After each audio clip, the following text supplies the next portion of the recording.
Viper যে সাপের কথা আমরা বলতেছি বা আমরা শুনতেছি যে খুবই ভয়ঙ্কর সাপ, এবং যে পৃথিবীতে যে 5টি ভয়ঙ্কর সাপ আছে তার মধ্যে একটি হলো রাসেল ভাইপার, যে খুবই বিষাক্ত একটি সাপ।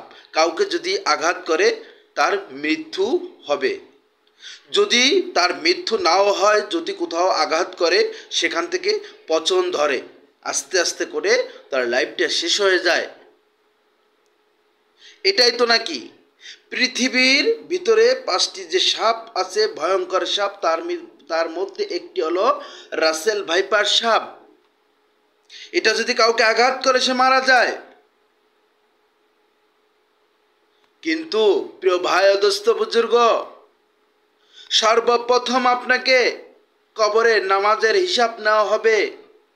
আর সেই ঘাটিতে যদি আপনি নামাজের হিসাব না দিতে পারেন,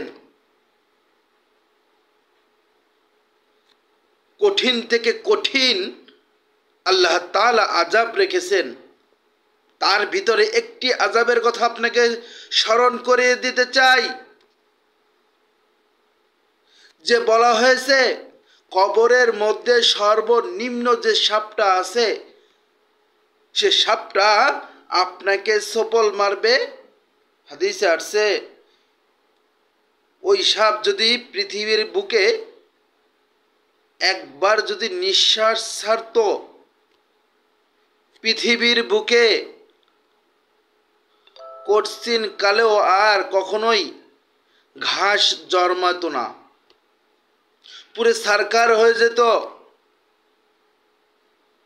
কোথায় রয়েছে রাসেল ভাইপার সাপ? কবরের সাপের কথা হিসাব করুন, কবরের সাপের কথা চিন্তা করুন। কঠিন থেকে কঠিন, ভয়ানক থেকে ভয়ানক আযাব আল্লাহ তাআলা কবরে রেখেছেন। কবরের আযাবের কথা আমরা ভুলে গেছি, কবরের আযাবের কথা আমরা ভুলে গেছি।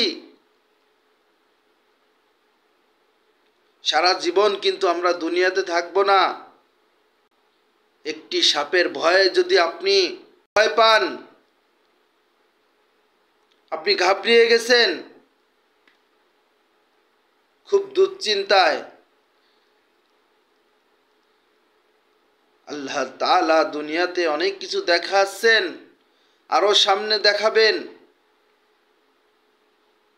এর জন্য আমাদের আল্লাহমুখী হতে হবে, আল্লাহকে ভয় করতে হবে, কবরের কথা চিন্তা করে আমাদের সামনে এগিয়ে যেতে হবে।